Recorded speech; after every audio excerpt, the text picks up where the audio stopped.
Hello दोस्तों, कैसे आप सभी लोग। उम्मीद करते हैं आप सभी अच्छे होंगे और प्लीज़ इस चैनल को ज़रूर सब्सक्राइब कीजिए क्योंकि यहाँ पर आपको काफ़ी ज़्यादा इन्फॉर्मेटिव वीडियोस मिलेगी। तो भारत के जो पड़ोसी देश है आजकल उनकी आर्थिक स्थितियाँ कुछ ठीक नहीं चल रही है। अगर हम पाकिस्तान का उदाहरण लें तो वहाँ पर इकोनॉमिक क्राइसिस के अलावा पॉलिटिकल क्राइसिस भी आ चुकी है और वहाँ पर इमरान खान को हटाकर शहबाज शरीफ पाकिस्तान के नए प्रधानमंत्री बन चुके हैं। और अगर हम श्रीलंका की बात करें तो वहाँ पर और ज़्यादा हालात ख़राब है। श्रीलंका में तो डीजल और पेट्रोल खरीदने के लिए सरकार के पास पैसे ही नहीं है। अरे डीजल और पेट्रोल को छोड़िए, वहाँ पर तो खाने के लिए पैसे नहीं है लोगों के पास और सरकार के पास। और इसी हालत को देखते हुए वहाँ पर बहुत तगड़े वाले प्रोटेस्ट देखने को मिले थे हमें। और श्रीलंका के प्रेसिडेंट्स हाउस के पास ही हमें प्रोटेस्टर के द्वारा आगजनी लगा गई थी, वो भी देखने को मिली थी हमें। और इन दोनों देशों के अलावा अब नेपाल में भी इकोनॉमिक क्राइसिस आ चुकी है। और नेपाल में जैसे ही इकोनॉमिक क्राइसिस आई तो वहाँ की सरकार ने इम्पोर्ट ही बैन कर दिया।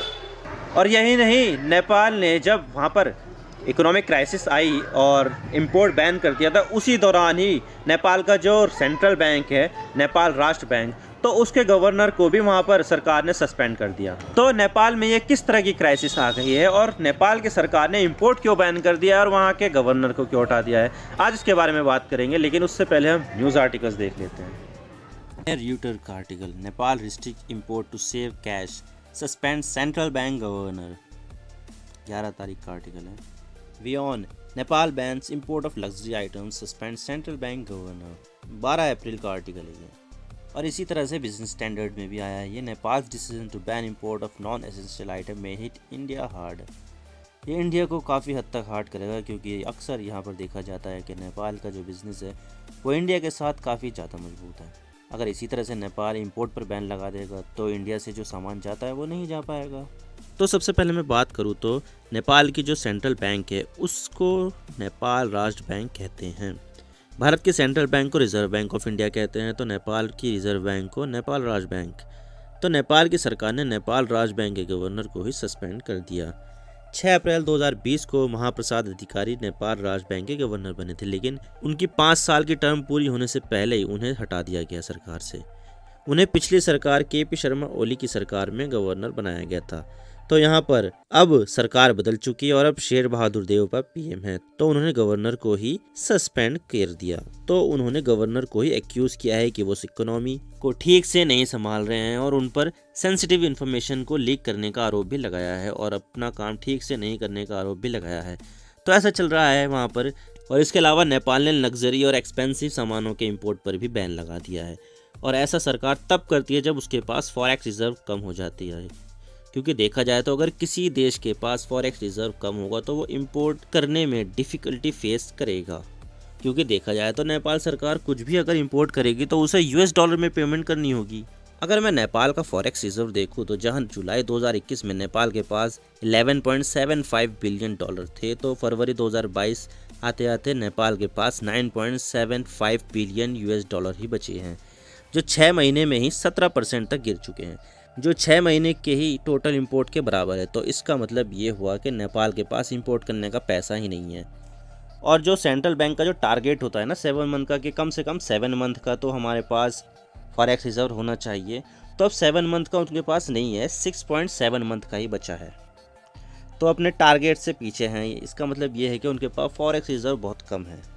तो नेपाल के पास इंपोर्ट करने का पैसा ही नहीं है, तो नेपाल लग्जरी और एक्सपेंसिव सामानों पर अपने फॉरेक्स रिजर्व को क्यों वेस्ट करेगा, वो तो बैन करेगा। जाहिर सी बात है कि नेपाल पहले एसेंशियल आइटम्स के लिए अपने फॉरेक्स रिजर्व को बचा कर रखेगा। और अगर मैं वहीं भारत की बात करूँ तो भारत के पास कितना फॉरेक्स रिजर्व है अभी की देखा जाए तो 1 अप्रैल 2022 के डेटा के अनुसार 606 बिलियन यूएस डॉलर अभी भारत के पास फॉरेक्स रिजर्व मौजूद है, जो नेपाल के पास कितना है 9.75 बिलियन डॉलर, उससे कितना ज़्यादा है। और उसमें 11 बिलियन डॉलर का डिक्लाइन देखने को मिला है पिछले हफ्ते में, वरना तो 617 यूएस डॉलर का हमारे पास फॉरेक्स रिजर्व होता था।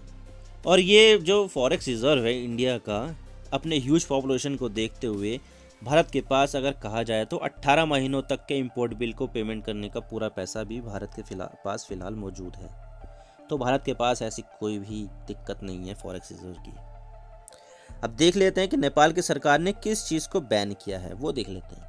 तो देखा जाए तो बहुत सारी ऐसी चीज़ें हैं जिसको नेपाल की सरकार ने बैन किया है, जैसे कि अगर मैं देखूँ तो machinery import, silver, readymade garment, electrical appliances, rice, चावल तक को बंद कर दिया यहाँ पर, टेक्सटाइल, कपड़े, motor equipment, mopeds and other design vehicles, bicycle gold and paddy व बैंड।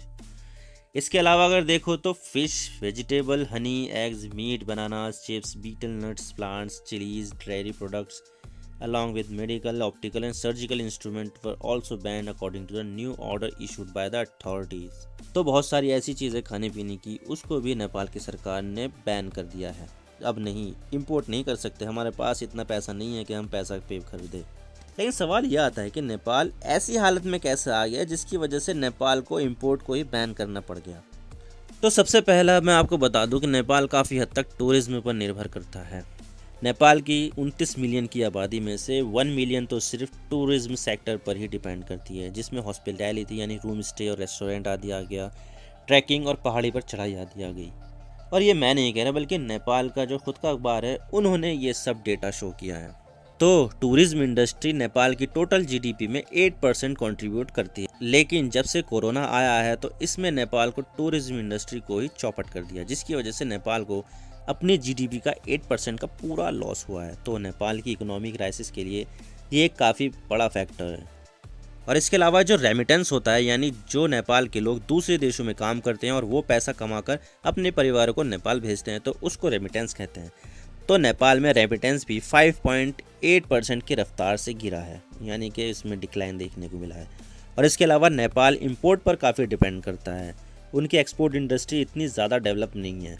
सोयाबीन के अलावा नेपाल कोई दूसरी चीज़ एक्सपोर्ट भी नहीं करता, तो उसके पास फॉरेक्स रिजर्व को कमाने का कोई दूसरा रास्ता भी नहीं है, जिसकी वजह से नेपाल में पेमेंट डेफिसिट हो गया है। यानी वो इंपोर्ट तो ज़्यादा कर रहा है लेकिन एक्सपोर्ट नहीं कर रहा है, और इसी वजह से $2.75 बिलियन का इस साल पेमेंट का डेफिसिट हुआ है, जो पिछले साल सरप्लस में था।